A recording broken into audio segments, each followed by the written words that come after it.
Hello, I'm Dine Johnson. Today's video.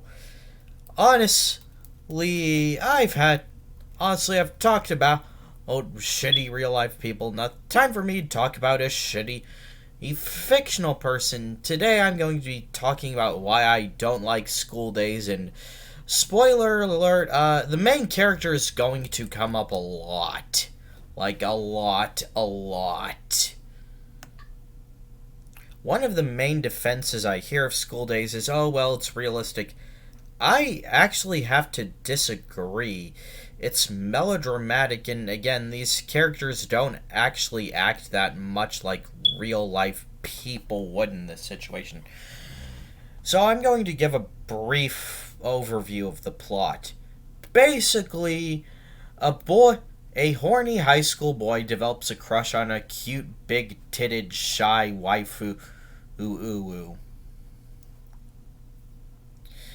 And his friend helps to train him to basically build up confidence so that he can ask her out.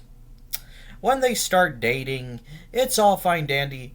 Till it's revealed he's pretty much a massive sack of shit and waste of human garbage.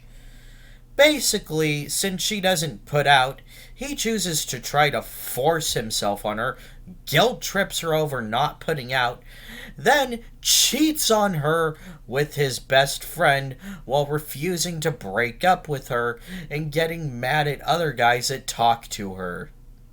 Yeah, he's that fucking Yeah, he's somehow even more unlikable in the actual show.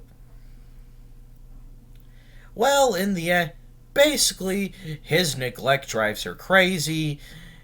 He, his best friend says he got her pregnant. He breaks up with her because he doesn't want to be a dad, and then gets mad at her because no girls will sleep with him. Eventually, leading to her completely snapping and giving him his just desserts, stabbing him multiple freaking times. Which is honestly the best part of the damn show. Okay, here's the thing. In real life, wouldn't the boy who just wants sex out of a relationship, you know, break up with the girl? And look, as somebody who was a hormonal teenage boy, yes, we're horny. We're not complete monsters. Like, teenage boys do care other about people's feelings. Like, we're not freaking complete sociopaths. And yes, I'm more sociopaths can have empathy, which just using as a basically point of reference. But he doesn't. And again, teenage girls, yes, they get upset. Every teenager gets upset after a breakup. Again, it's a rough point in your life, but they don't become fucking yanderes. Another defense I hear is that it's a deconstruction. Okay. Doesn't change the fact it didn't do a good job at deconstructing the harem genre. Like, here's the thing. Most harem protagonists are dense. They're not fucking uncaring like Makoto is. Like, maybe if Makoto was completely unaware of every girl around him's feelings and that kept causing trouble, I could see that working well in a deconstruction. Not literally making him a complete and utter horrific piece of garbage that you just spend the entire show hoping dies. Here's the thing, even if it was, it's not fun to watch. If you want an example of a good deconstruction, compare this with Doki Doki Literature Club. Now, DDLC starts out very much like your typical waifu dating sim. Yes, but here's the thing. The main character, while he can be a jerk, does actually genuinely care about Sayori and his friends. And while, yeah, he can be neglectful of her, he does still show some level of caring about her.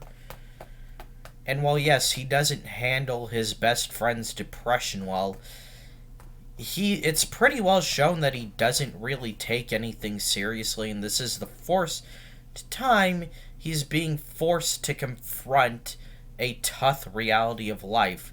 His best friend, somebody he grew up with, is suicidal and feels like it's a burden to care for her. That's some pretty heavy stuff for anybody. And it actually works well with the deconstructive elements, as again, it shows the girls, the tropey girls, as basically just people with pretty bad mental issues that turn to poetry to cope with their problems. Sayori, who looks happy and bright on the outside, actually has really bad depression and turns to writing sad poems to help and wants to make her friends happy because she knows how it feels to feel the worst a person possibly can.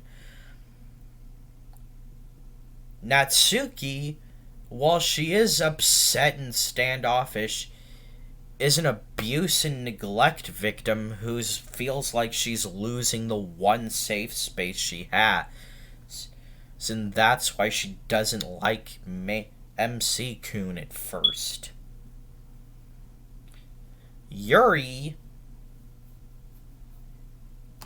is completely neurotic due to intrusive thoughts and pretty severe issues that she tries to hide.